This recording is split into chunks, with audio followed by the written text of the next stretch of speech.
In support of Tick's contention that Hitler's Germany, a National Socialist state, had a vampiric economy that preyed off of its neighbors is very well supported by Matthew Cooper's book, The German Army, 1933 to 1945. There was so many weapons from different countries incorporated into the German army at that time that ammunition supply was a real problem simply because ammunition for a gun was being used on, say, a Czech 38T tank, which the German army was using, might end up being sent to a unit that was equipped with Panzer IIIs, totally different gun size, and the ammunition would be unusable.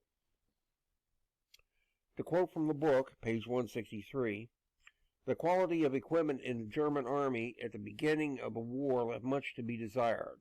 It had a variety of weapons of old design, and numerous variants which went far to impair efficiency in the field. The numerous variants, the lamentable condition of the tanks has already been described, but the infantry and artillery were little better off. The standard infantry weapon was a Type 98 rifle based on a design first drawn up by Mauser in 1898. The long carabiner 98A and its successor, the 98B, were adequate weapons, but no more. It was not until October of 1941 that the Gewehr 9840, intended to become the standard, was actually introduced. The German soldiers were equipped with at least 5 types of machine pistol, the MP-18 and 34 Bergmann, the MP-28 and 38 Schmeisser, and the MP-34 Steyr, Southern, and Ermes. Prior to general issue of the MP-38 Schmeisser, which was to appear in 1940 in an improved, modified form as the MP-40, it was not until 1942 that the old variants were finally withdrawn from service. The machine guns, too, were outdated. The war began before the Army was fully equipped with the standard weapon, the MG-34, and many of the soldiers were still armed with the MG-18, MG-08-15, and MG-15 light machine guns, the SMG-08 and ZB-26 Czechoslovakian weapons. It was not until March 1941 that all of these older types could be withdrawn from frontline service. Note, my comment, even then, many of them were retained in 3rd and 4th line units. The German army had a wave system for mobilization.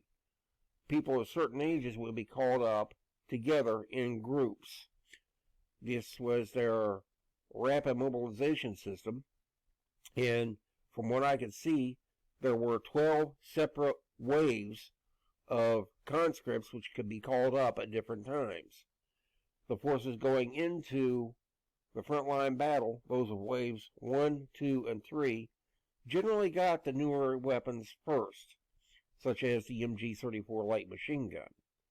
Follow-up troops in waves 4, 5, and 6 will be having some of the older MG-18, MG-08-15, and MG-15 light machine guns, and many of the troops in the later waves, 6 through 12, will be equipped with anything they could scrounge up, pretty much.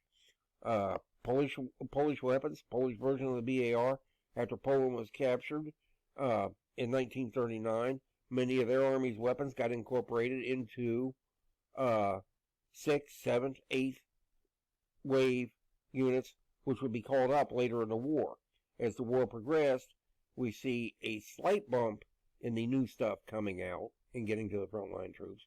But after that, it slides downhill into anything that could be scrounged up from anywhere. Back to the book. It was not until March of 1941 that these older type weapons could be withdrawn from frontline service.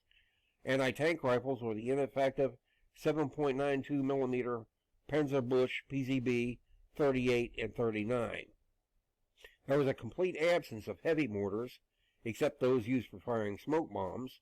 The only ones in existence were the light 5 cm, 2-inch, Granatwerfer 36, and the 8.1 cm medium Granatwerfer 34 models. and it was not long before the latter of both of these was found to be relatively ineffective.